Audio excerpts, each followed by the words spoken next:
I'm not trying to make it a man thing, but sometimes y'all men.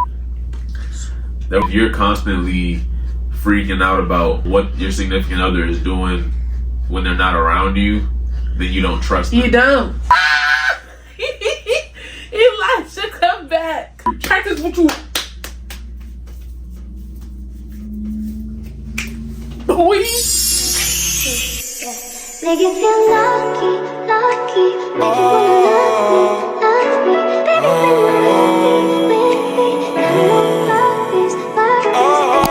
Dear Lavish. Hey everybody, my name is Maya Celeste and welcome to my YouTube channel. You guys are crashing my Valentine's date right now. I'm just kidding. I am on a date. I was sick during Valentine's Day, so me and my boo decided to have a little DIY sip and paint for both of us for our Valentine's Day, and that's what we're doing. So today, you guys are going to meet him. As y'all can see in the title, it's called Loving You and Your Boo. So I'm gonna have my boo here. We're gonna have this real life conversation and kind of get the woman perspective, but also get the male perspective. And if y'all have any other type of perspective that you want to add, please feel free. I was also told to remind y'all to like, comment, subscribe, and share. But without further ado, here is my boo. I could be a rapper again. Did you hear that? You heard that? I heard. You heard it. I heard. This is my boo, y'all. This is my Mia.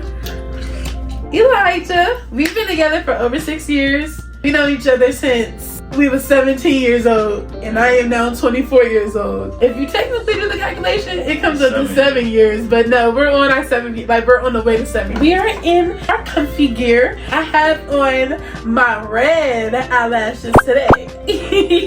I mean, they got little spikes of red, you see? Yeah. For Valentine's Day, you know. Also, he's my lock twin. I'm trying to get to where he is.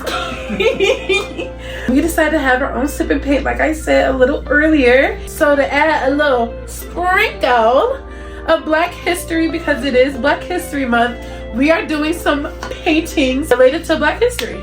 Yeah, which I'm not gonna show you guys just yet. Before we did that, we did do a little bit of painting on our own. You're gonna show them your painting? I'm thinking about it. I'll show y'all my painting. It's a picture frame. Got a little heart, and I'm gonna put a picture of my family, him, our doggy. Y'all know Nova if y'all watch my vlog. But yeah, it's a picture frame. Comes with a little stick. Okay, now show them yours. Ooh, A for effort. You better put a laugh track in there. Alright, so we just gonna go straight into it. We have a few questions that we're gonna answer in a way, but more like use to start the conversation. We have been together for a while, and it's not perfect. We're not perfect, but we've been together strong this long. We're just gonna show y'all how we got it. Yeah, and kind of just say like our perspective and how it works for us, and y'all take it the way y'all want to take it, and that's how we gonna do it. Cause I told them, let's go keep it real. All right. We finna keep it real. Okay, guys. So let's go into the first question that we have this discussion. You want to read it up? Yeah, I'll go ahead and read it. All right. What do you believe is the most important factor in maintaining a strong and healthy relationship? Okay, I'm gonna answer first because I feel like I already got my answer. The 3 C's. Some people don't agree with this, but I think this is what has helped in our relationship. So the 3 C's are communication, comprehension, and compromise. I know some older couples that didn't agree with me when I said that, but I know I've talked to you about that before, Elijah. Do you agree with that? I definitely do. Communication, everybody always say communication is key. And we all know what communicating is. Do we need to go over that? Because we should know that. But I think comprehension is what makes it key, because you can communicate and talk about it, but if you're not understanding what I'm saying, then it's not going to benefit either of us. So that's why I always say comprehension and communication. Even though some people can say that kind of goes in hand with communication. But I will say for compromise, I feel like every relationship has to come with some type of sacrifice. We are not the same person. And sometimes he has things that he wants to do, but since this is our relationship, I'ma always support my man. Unless it's something crazy or something. But I'ma always support my man. So even if it's something that I'm not really feeling for real, I'ma still compromise. Do you agree? Do you think we do that? I agree. Sometimes we be on two different pages, but depending on what the situation is, we may have to flip to a different page for the sake of the other one. Right. See, he understands what I'm trying to say. I was just gonna say communication, because with communication, you have to be a good listener.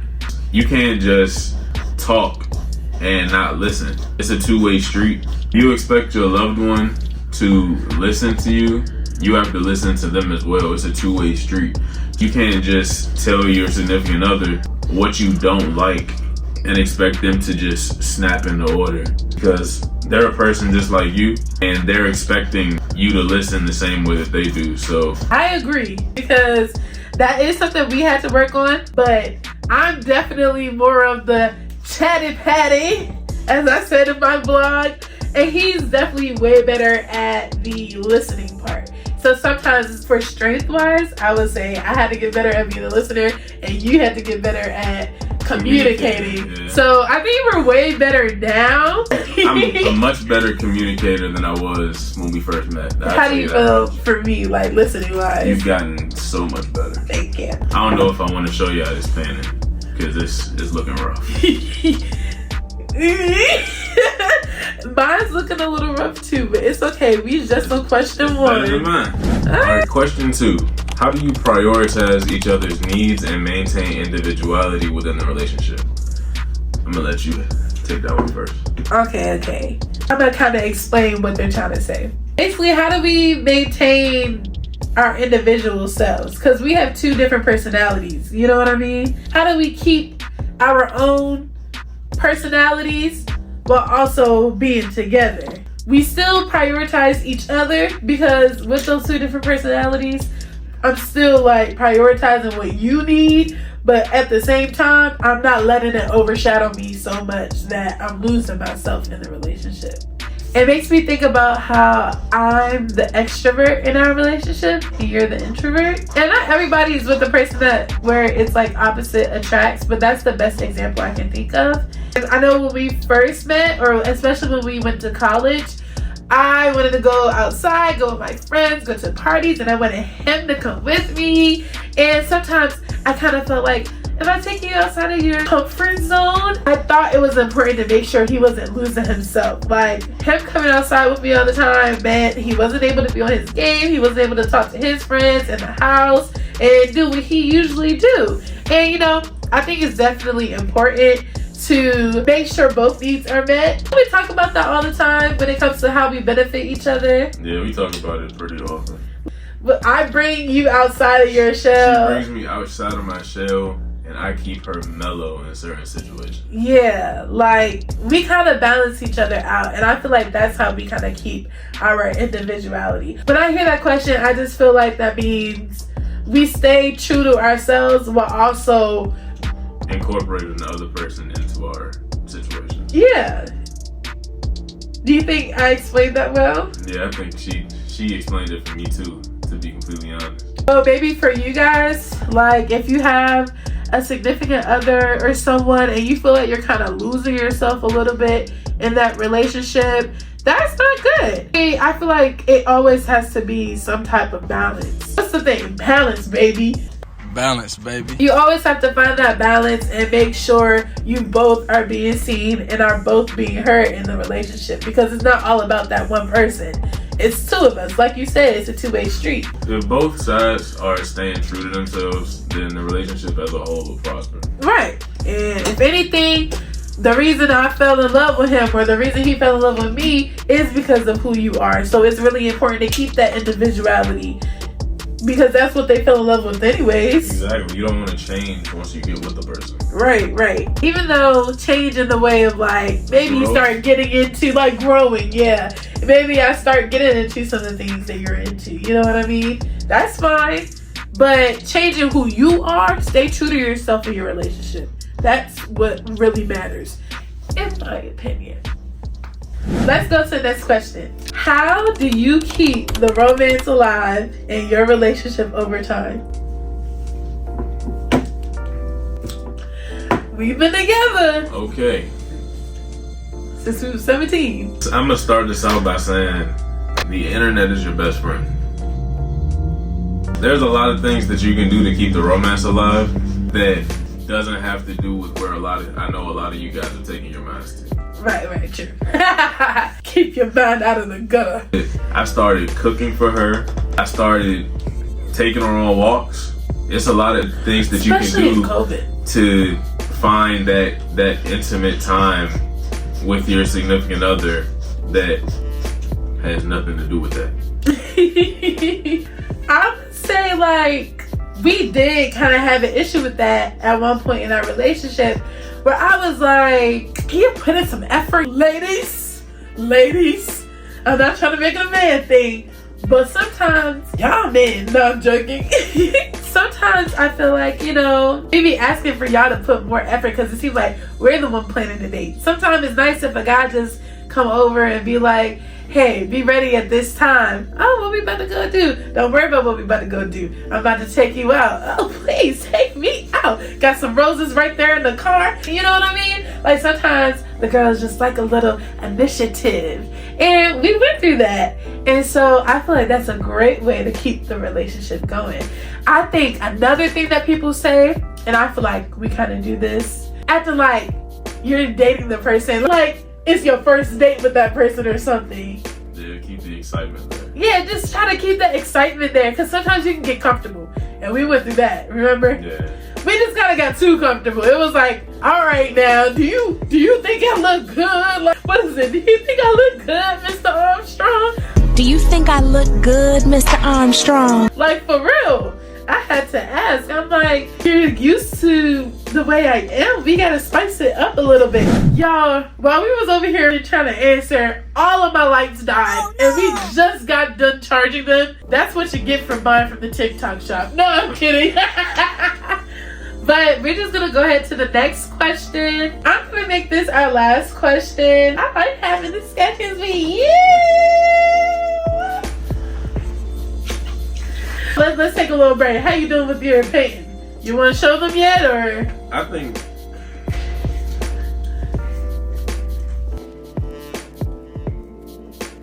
can I show them in part 2? Yeah. You can read this last question, okay? Alright. Last question. What role do trust and transparency play in building a lasting partnership? Well, that's a good one. It really is. That- I'm gonna let you take. You gonna let me? take the lead on that. Alright. I'm gonna really talk about transparency because that's something I know that was a word for us. Yeah. So transparency kind of goes into communication with me. I know when we went through some things and it was hard for him to communicate. And if your significant other has a problem with communication, I feel like sometimes it's the transparency part, because they may be talking to you, but they may not be 100% honest with the way they're feeling at the time. And sometimes I'm like, tell me what you're thinking. Tell me what you're feeling. Like, I don't understand. Certain times, you know, things aren't as big to me. Yeah. So it'll be like, I'm not really worried about it, but I know it's something that she's really worried about. So you gotta kind of pivot the way that you feel about it to do right by your significant other. Yeah. In a sense. And I feel like that's when I'm like, just be real, like be transparent. And when it comes to trust, I just think having the open communication line really is gonna save it all. You can talk to me about anything. In a relationship, I feel like it should come easy and natural. If you're really in love with that person, they're like your best friend, your partner in crime, your road dog, the person you want to do everything with, especially if you want to take it to that next level, it should come easy. If you're trying to go places with this person, how big is a conversation for real? Like, That part. but I like that. I'm gonna cap this off though. Trust and transparency to me in a relationship is trust on one side of the relationship, and then it's transparency on the other. I'm gonna use us as an example. She goes out a decent amount, that's trust on my end because she's not with me a lot of the time.